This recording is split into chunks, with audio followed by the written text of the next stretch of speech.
ha mamraonyana mane nene re tla ke re ikopanye jwalo le monghadi Martin Tyler re tsaba ke sebudi se segolo sa dipapadi mane Sky Sports haholo papading ena bolo re batla re nke re bubisane le yena fela re ke re utlwe maikutlo hae jwalo ka ha ile mona a tlo ya dipapading tsa mohopo wa lefatshe Brazil ke ilo ba sebudi mono a hasa dipapadi tseo re ke re utlwe hore na ebe re ke re utlwe fela maikutlo hae hore na e tla ba Martin. Good evening and welcome to our program. Good evening to you. Are you done packing your bags? Yes, I'm leaving in a couple of days. I'm getting there quite near to the opening game, but I'm really looking forward to it. And you've caught me getting my packing ready as the days tick away. So it's exciting. It's my 10th World Cup as a commentator, so I'm very privileged.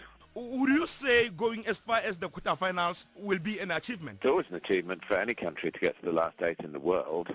It's been the sort of area that England have got stuck at really in the past, and I would think that the players deep down would say that that's a minimum requirement for them. That's what they want to achieve. They have quite a difficult group, but if they can get through the group, I think what England have got is some players who could well develop during the tournament. Some young players. They've got pace. They've got the freshness of youth. They're not really tainted, many of them, by some disappointing performances in other World Cups. So and they've got a very experienced manager in Roy Hodgson. So, but I do think it's a really open World Cup, and you can make a case for a number of nations, but you can make a case against a number of nations as well. I don't think there are any outright favourites.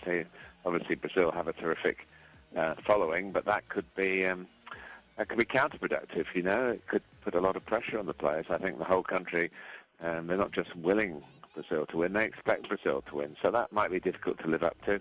And then other South American nations, obviously, history tells you that a South American World Cup is usually won by a South American team. So it's up to the Europeans and the Asians and the Africans and the North Americans to come and try and spoil that record and go perhaps against the odds, really. Are you personally happy or satisfied about English squad that has been selected for World Cup? Yes, I don't think there's anybody missing who should be in there.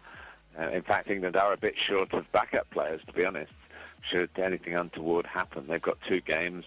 One of them kicks off in, about 2.5 hours' time. And, that obviously is the biggest risk with all these warm-up games. We've seen quite a lot of countries lose players in the run into the finals, and that's always very sad. But if the 23 all get there in one piece for England, yes, I think it's been a very well-received squad selection here. England's first game is against Italy. How do you see that game? Well, it's being played in Manaus in the north of the country in tropical conditions, and I think it's even really for Italy, and England have to do a lot of work in preparation. I know that's been the case. We've had players training in special chambers to try and replicate the kind of heat it's hard to find in any other part of the world, really. It's just an oddity of the draw that they've got paired together in the opening game and in this venue.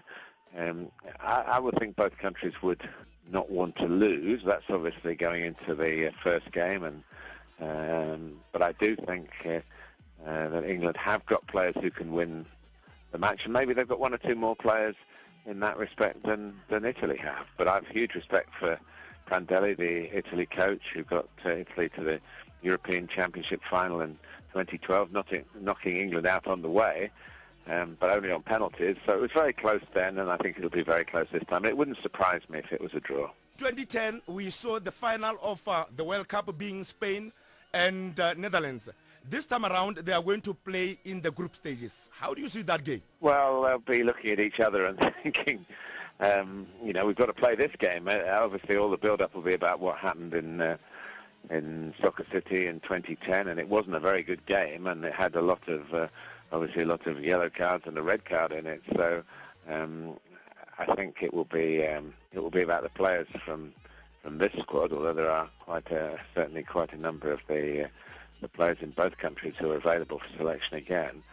I think in a group it's different. You could jockey for positions in group. When it gets to a final, you've got to win or lose, and everybody wants to win. So I hope it's a more open and entertaining game than it was when the World Cup itself was at stake